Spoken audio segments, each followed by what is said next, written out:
Jean-Christophe Ledvigou, secrétaire de la CGT, responsable du dossier retraite et puis des questions économiques.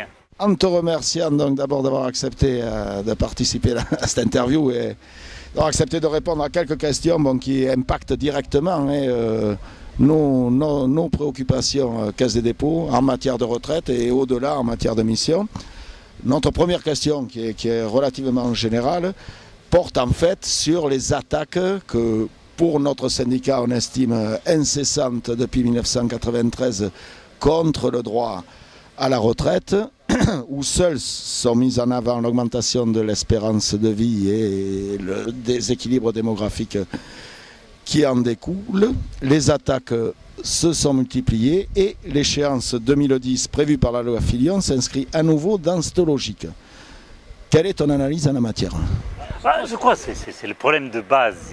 Il est relativement simple. Effectivement, il implique la question de l'allongement de l'espérance de vie, mais les conclusions qu'on en tire sont très différentes de celles du MEDEF ou celles du gouvernement. C'est-à-dire qu'il y aura en 2020 50% de retraités en plus qu'il n'y en avait en 2005, 15 ans après, donc 50% de retraités en plus. Si on maintient les ressources globales au niveau actuel, ça veut dire que l'on baissera le niveau des retraites d'un tiers. Donc la question est de savoir comment on finance le maintien des droits et garanties des retraites. Ça a été l'enjeu des décrets Balladur de 1993 qui, d'ailleurs, alors que nous souhaitions un mouvement d'ampleur à l'époque, nous n'avons pas été compris, ni nos partenaires syndicaux, ni des salariés, en montrant comment, pour le privé, les décrets Balladur aboutissaient à cet effondrement du taux de remplacement de la retraite pour le privé.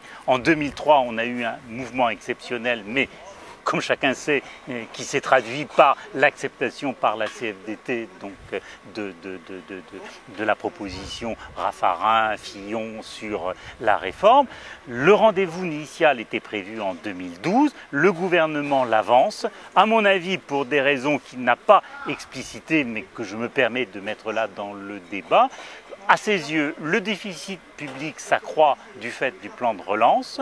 Pour offrir des garanties au marché financier, on annonce que l'on va traiter une nouvelle fois la réduction des droits pour la retraite. Je pense qu'il y a de ce fait un marchandage en quelque sorte avec les institutions financières et les marchés financiers en disant acceptez cet endettement supérieur mais à terme nous allons réduire les droits à la retraite. C'est pour ça que cet enjeu de 2010 qu'on n'a pas souhaité bien entendu est capital.